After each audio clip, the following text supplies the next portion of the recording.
Pronounced so many different ways. Hello, everyone. This is Mark Vigoroso, founder and CEO of the Enterprise Edge. This is the Enterprise Edge podcast. We are recording live at Oracle AI World 2025 at the Venetian in Las Vegas. We are joined today by Derek Gittoes, Vice President of Supply Chain Management at Oracle. We will be diving into the complex, rapidly evolving world of supply chain in the context of Oracle's applications and everything that AI means in the context of supply chain. So, Derek, thanks for being with us. Thank you for having me. Great. So we're going to get started. If I'm doing my research correctly, I think you started at Oracle around the turn of the century. Yes. Around 2000. So it's been that century. 25 years. Do you remember? I'm curious if you can think back. What were you working on back then? What was your first couple of projects? And were you with supply chain? Were you focused on supply chain? I've always been in supply chain. Okay. At Oracle and even prior to that. Yep. And I started off working in the transportation management area, so planning and optimizing shipments and executing transportation activity for Got it. manufacturers, distributors, and others. Which is still part of the solution portfolio. Still Yep. part of the portfolio. Yeah, absolutely. Got it. With that in mind, how many cloud worlds, open worlds, AI worlds have you been to, and what are some of your observations from this week? I believe I've gone every year for the last 20 years. 20 years, okay. So, of course, there was some, COVID breaks. Yeah, of course. In there, but yes, it's an annual. Yep. It's an annual event. And as far as what we're seeing, or what I've heard in my 30-some customer interactions this week, everyone, if they're not on a supply chain transformation journey, they are planning to start one. And by that I mean looking to modernize not just one part of their supply chain, but literally, modernize their entire supply chain operations, both from a technology perspective as well as to look at how they may actually run their business differently in the age of new technologies like AI and what that introduces as possibilities that weren't possible before. Of course. And in that spirit, supply chain is a reason why people can get PhDs in supply chain management, is because it's incredibly complex. And I'm curious, in your travels, and you think about now with autonomous or semi-autonomous workflows becoming real in supply chain, whether that's in procurement or supplier assessment or other types of contingency planning, what have you, right? There's more and more possibilities every day for what can be semi-automated or fully automated. And I'm curious, where do you think that balance is in a supply chain context between human oversight and AI-driven automation, right? I mean, there's a role for both, I think, I would say, in perpetuity. It's hard to say that, but there's a role for both. But are you thinking about that or talking about that in your conversations with customers that are going through transformations? Are they thinking about that? Sure. Yeah. I mean, I would say absolutely to all of that. Yeah. So first of all, for as many years as been supply chain technology and supply chain systems, there is still an incredible amount of activity that happens manually, that if you looked at it from a pure waste or value add perspective, there is no value add. Right. But it's also been areas that have been somewhat impervious to automation until now. So, for example, a classic example is you receive a document. Let's say it's a recall notice for a given product, and now you have to go off and figure out where you have all that inventory and what you're going to do with it. That recall notice comes in different formats. Not every supplier uses the same format, and so it takes a person and a level of intelligence to interpret that document, because it's not just reading letter by letter, code by code. It takes interpretation to then type it into a system. Large language models being implemented in an AI agent can do that same interpretive work. It's not just reading this word and that word. It's, as we say, a semantic understanding of what's in that PDF document or in that email to then drive the rest of the transaction processing. So I would say that's an example of using AI to automate.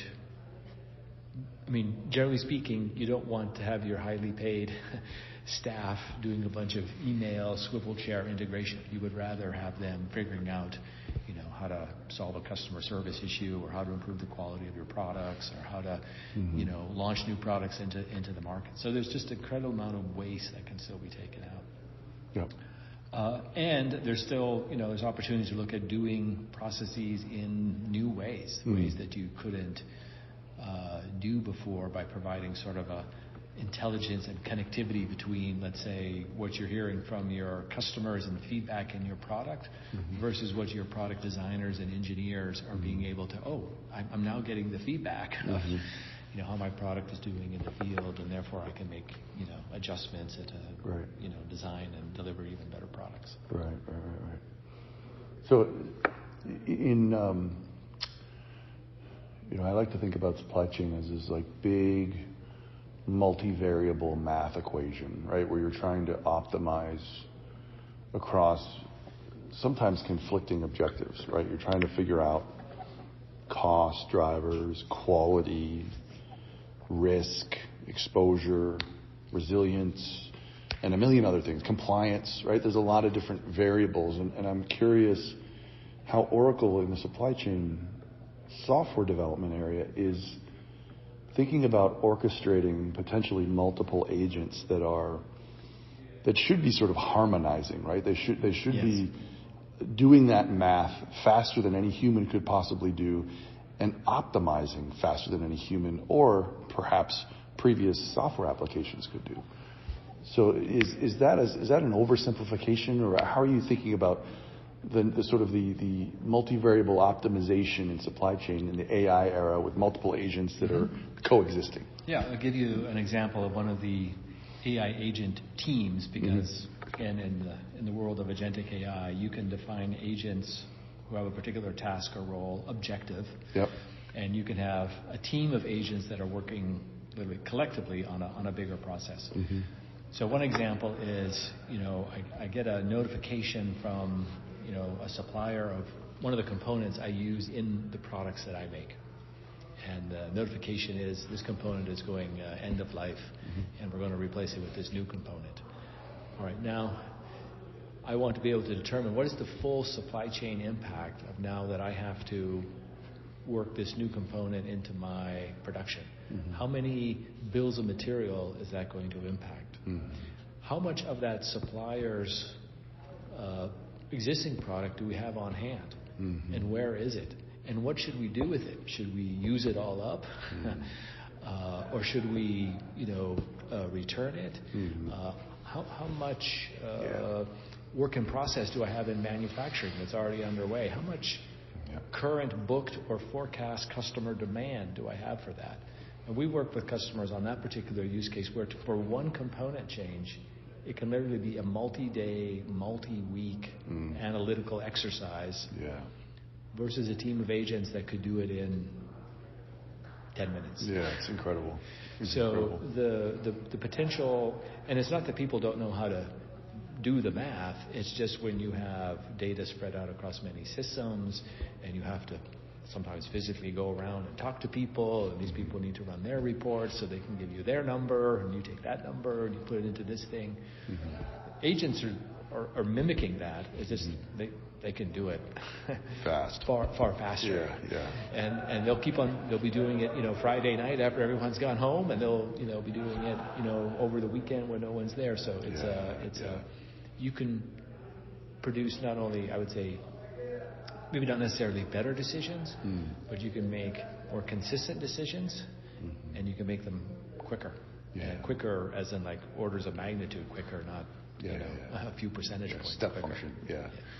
So, there's a lot of discussion about vertical versus horizontal, right? So when you think about the various industries that have global complex supply chains, there's quite a lot of variability across, chemicals versus automotive versus aerospace versus, lots of different categories, right? And I'm curious, how does Oracle approach vertical uniquenesses and idiosyncrasies that are must-haves. Maybe some of them are geographic driven. Maybe some of them are regulatory, geopolitical, security driven, right? There's different levels of sensitivity around personal data and all that stuff that's unique to industries. So when companies that are out there that claim to be completely verticalized, like there are ERP providers that are only for mid-market manufacturers, period. And there are only for apparel companies, period. Oracle, obviously, you could say definitionally is more of a horizontal, but how do you address the vertical needs that you see out there? Yeah, that's a great question. So first of all, there are definitely business requirements that vary by industry vertical. Just as you said, if I'm an aerospace manufacturer, that's not the same as if I'm, a medical device manufacturer or chemical or what have you. Our strategy is, however, we have horizontal products. So I'll take manufacturing as example. We only have one manufacturing component of the Fusion supply chain suite. But we have built in, through our experience and years that we've been at it, the flexibility to support what we call different modes of manufacturing. So if I'm a discrete manufacturer making one at a time, or I'm a process manufacturer where it's a continuous production process, we can model that.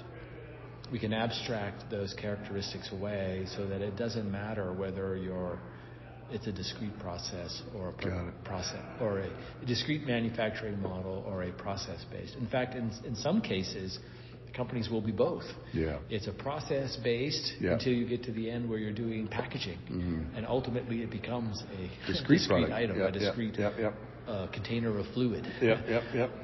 So we've taken that approach across all that we do, whether it's in manufacturing or order fulfillment or planning, and again, focus on needs of particular industry verticals and how do we accommodate that through configuration of our software, as opposed to having 6 different versions of a manufacturing product or 6 different versions of a logistics product. I mean, somebody's probably done the study that says, sort of, if you boil it down to like the atomic level, are supply chains really more the same than they are different across industries? Well, I would say customers may not want to hear it. No. But the answer is supply chain functions are incredibly horizontal. I mean, not to take away the fact that there is variability, but so for example, all supply chains involve products by definition. So you need to have a product record foundation, and how you model products and the attributes of the product. Those attributes cover, if you're a manufacturer, those attributes cover how you make the product, the components that go into the product. Obviously, everyone sells their product, so how do you model the attributes around, well, what are the valid configuration options for this product, or what's our pricing for that product? So everyone has products. They may look very different. One product might be a data center, and the other product might be, a pair of shoes. But at the end of the day, it is product. So that's how we're able to, again, horizontalize the solution, but provide, our product model may have like hundreds and hundreds of product attributes, but for a given company in a given industry, maybe only 10% of them are actually relevant to them. And then that's the percent. That's what they use in the solution set. Got it. It's interesting. I'm curious, the comment that you made when we started, which is most companies you're talking to are going through or about to go through supply chain transformation of some kind, which probably includes more than just technology, right? It probably includes processes and org structure and skills and talent and, the whole classic people, process, technology, and data, right? Everything. So on the people side, when you think about the world in which humans and agents coexist, are you hearing from customers that they are actively thinking about rebalancing human employees, upskilling, redeploying, a lot of that wasted busy work that could now be picked up by agents? It's probably going to free up some capacity, right? So is I know a lot of people fear that automatically gets taken to the bottom line in the form of workforce reduction, but I'm hearing more that it's not. It's being they're redeploying and they're upskilling. And I have not had a single conversation at this event, or one that I can think of, where the motivation for the transformation of our AI agents was to get rid of people. Yeah, exactly. Because literally one of the number one problems in supply chains is a demographic problem. Yeah. We do not have enough people. There's a labor shortage to do the work. Yeah. So the last thing you want to do is get rid of the people who you have. Instead, you want to use, whether it's AI agents or other technologies, to make your people more productive, either by allowing them to do more of what they're doing in the same or less time, or to have them work on other things that they otherwise don't have time to work on because they're, typing in, reading emails and typing into systems. So this is about, reaching significant improvements in productivity and quality so they can grow their business, ship more product, make more product. It's very much with a growth, being approached with a growth mindset as opposed to, this is a way we're going to cut costs. Yeah, it's more like an irrational fear. I hear it from, in business settings, but also sort of, propagated in consumer media where there's just people, where the rise of the machines, they're going to take over, right? I liked what the gentleman from Avis, I think it was, Avis Budget, he redefined AI as augmenting individuals. Yes. I love that. I thought that was awesome. And I've stolen it like 5 times since then, but I think it's a way more accurate description of what the technology is actually doing. Yes. It's not really I guess it is artificial, but it's augmenting your existing workforce is what it's doing. Yes. Right? So it is a force multiplier of what you can get out of people. And again, either by taking away, who wants to read emails and type them in? Yeah. I mean, no one goes to, no one wakes up with that as that's their objective, right? Objective in life. And certainly for, newer generation, current generation, I'll take my daughters, for example, in college or in graduate school, they're very comfortable using the AI assistants and chatbots to do their work, to develop their code, to help write their papers. I mean, to help write, not to write the paper, but to assist in the proofreading, copyright. It's a thought, kind of like a thought partner. These become literally, again, you think of them as assistants to help you do the task as opposed to a threat that's going to remove me from the equation. So, couple more I'm going to steal. The idea that, well, in my experience, companies that are truly global, multiple geographies, thousands of people, they're not a homogeneous technology stack. There's lots of different systems. Some of them are legacy systems. Some of them are industry specific, off the shelf, homegrown. It can be a mess, right? And so I'm curious, how is Oracle accounting for that in terms of some of the integration challenges that exist in supply chains, where you're not only dealing with your own enterprise, but you're dealing with suppliers, multiple tiers of suppliers, and multiple geographies, systems integration challenges that are incredibly complex. AI is not making this an issue. Sure. It's always been an issue, but I'm curious, how does Oracle think about this problem in supply chain and integrating and offering a total solution, even if you're not a homogeneous Oracle shop? Yeah. So, I mean, in the ideal solution for our global, vastly, distributed companies is that they do get to a literally single instance of our Fusion applications to run all those different functions. It'll make life the easiest. Yeah. Of course, the reality is they may not be able to do that, or they might not be able to do that right away. So we've built in interoperability, even though we have an integrated suite. Yes. Any of those components that we have can be replaced with some other software component. Got it. So if you just want to, use our logistics part of the suite, but you want to keep your legacy manufacturing, you can do so. If you want to use our product lifecycle capabilities, but keep your legacy order management fulfillment, you can as a starting point. Or maybe you put Fusion, modernize everywhere except for this one country because they run things so differently. We just don't want to touch what we're doing in that part of the world. Got it. Okay, last question, and I'm going to let you go. Quick question.